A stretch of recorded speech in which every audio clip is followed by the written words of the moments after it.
Hi friends, அனைவருக்கும் வணக்கம். இன்றைக்கி செம்ம டேஸ்டியான மாங்காய் போட்டு மீன் குழம்பு எப்படி வைக்கலான்னு பார்க்கலாம் வாங்க. தேவையான பொருள் என்னென்னு பார்த்துக்கலாம். வடகம் இல்லைன்னா கடுகு ஜீரகம் கூட போட்டுக்கலாம். பூண்டு, கருவேப்பிலை, மாங்காய், பச்சை மிளகா, வெங்காயம், தக்காளி, புளி ஊற வச்சு வச்சுருக்கேன். இது விரால் மீன். நீங்கள் எந்த மீன் வேணாலும் யூஸ் பண்ணிக்கோங்க. மிளகாய்த்தூள், மஞ்சள் தூள், உப்பு, இது எல்லாத்தையும் கட் பண்ணி ரெடி பண்ணி வச்சுக்கோங்க. ரொம்ப ஈஸியாக பண்ணிடலாம். வாங்க எப்படி டேஸ்ட்டாக பண்ணலான்னு பார்க்கலாம். ஒரு கடாயில் நல்லெண்ணெய் ஊற்றிக்கோங்க. நல்லெண்ணெய் ஊற்றி பண்ணோம் அப்படின்னா ரொம்ப ரொம்ப டேஸ்ட்டாக இருக்கும். அதில் வடகம் போட்டுக்கலாம். வடகம் போட்டு நல்லா பொரிய விடுங்க. சப்போஸ் உங்கள்கிட்ட வடகம் இல்லைன்னா கடுகு ஜீரகம் கூட போட்டுக்கலாம். அது நல்லா பொரிஞ்சதுக்கப்புறமா கருவேப்பிலை போட்டுக்கோங்க. அப்புறம் பூண்டு ஒன்றும் பாதியமாக கட் பண்ணி வச்சுருக்கேன், அதையும் போட்டு நல்லா வதக்கிக்கோங்க. சின்ன வெங்காயம் உரித்து கட் பண்ணி வச்சுருக்கேன், அதையும் போட்டுக்கோங்க. சப்போஸ் சின்ன வெங்காயம் இல்லைன்னா பெரிய வெங்காயம் கூட யூஸ் பண்ணிக்கலாம். சின்ன வெங்காயம் போட்டால் ரொம்ப ரொம்ப டேஸ்ட்டாக இருக்கும். 2 தக்காளி கட் பண்ணி வச்சுருக்கேன், அதையும் போட்டு வதக்கிக்கலாம். இப்போது மஞ்சத்தூளும் உப்பும் ஆட் பண்ணி நல்லா வதக்கிக்கோங்க. உப்பு போட்டு வதக்கணும் அப்படின்னா சீக்கிரமாக வதங்கும் வெங்காயம் தக்காளி. இது வதங்குற நேரத்தில் புளியை கரைச்சி வச்சுக்கலாம். இப்போது குழம்பு மிளகாய்த்தூள் போட்டு நல்லா வதக்கி விட்டுக்கோங்க. இந்த எண்ணெயிலே இந்த மிளகாத்தூள் வதங்குச்சு அப்படின்னா ரொம்ப டேஸ்ட்டாக இருக்கும்.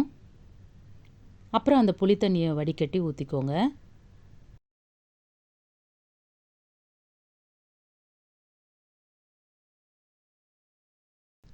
ஒரு 5 மினிட்ஸ் கழித்து பார்த்திங்கன்னா இந்த மாதிரி கொதிச்சிட்ருக்கும். அந்த நேரத்தில் பச்சை மிளகா ஒரு 3 மிளகா உடச்சி போட்டுக்கோங்க. அப்புறம் மாங்காய் கட் பண்ணி வச்சுருக்கோம் இல்லையா, அதையும் போட்டுக்கலாம். மாங்காய் கரையாமல் எப்படி எடுக்கலாம் அப்படிங்கிறத நான் சொல்கிறேன். மாங்காய் போட்டு நல்லா கலந்து விட்டு மூடி விட்டுடுங்க. ஒரு 5 நிமிஷம் அளவுக்கு வெந்தால் போதும். இப்போது அந்த மாங்காவை தனியாக எடுத்து வச்சுக்கோங்க. ஒரு 2 பீஸோ அல்லது 3 பீஸோ மட்டும் குழம்புலே இருக்க மாதிரி பார்த்துக்கோங்க. அப்போ தான் அந்த மாங்காவோட ருசி வந்து அந்த குழம்புல இறங்கும். இப்போ மீனெல்லாம் அதிலேயே போட்டுக்கலாம். போட்டு கரண்டி போட்டு ரொம்ப கலக்காதீங்க. ஜஸ்ட்டு இப்படி பாத்திரத்தை லைட்டாக ஆட்டி விட்டால் போதும். இதுக்கு மேலேயே ஒரு ஸ்பூன் அளவுக்கு நல்லெண்ணெய் ஊற்றிட்டு க்ளோஸ் பண்ணி வச்சுடுங்க. 5 நிமிஷம் போதும் மீன் வேகிறதுக்கு.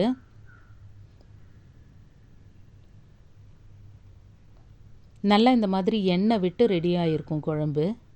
அவ்வளோதான், கொத்தமல்லி போட்டு அடுப்பு நிறுத்த வேண்டியது தான். ரொம்ப ரொம்ப டேஸ்டியாக இருக்கும். கண்டிப்பாக ட்ரை பண்ணி பாருங்கள். இதே மாதிரி ட்ரை பண்ணுங்கள், ரொம்ப நல்லாயிருக்கும். மாங்காய் கரையாமல் இருக்கும். அவ்வளோதாங்க. கடைசியாக ஒரு தடவை இப்படி ஆட்டி விட்டுட்டு வச்சிட வேண்டியது தான். ரொம்ப ரொம்ப டேஸ்டியான மாங்காய் மீன் குழம்பு ரெடி ஆகிடுச்சு. கண்டிப்பாக ட்ரை பண்ணி பாருங்கள். நம்ம சேனலில் இன்னும் நிறையா ரெசிபீஸ் இருக்குது. எல்லா ரெசிபீஸையும் பாருங்கள். எப்படி இருந்துச்சு அப்படின்ட்டு கமெண்ட் பண்ணுங்கள். கண்டிப்பாக ஷேர் பண்ணி சப்போர்ட் பண்ணுங்கள் ஃப்ரெண்ட்ஸ். தேங்க்ஸ் ஃபார் வாட்சிங்.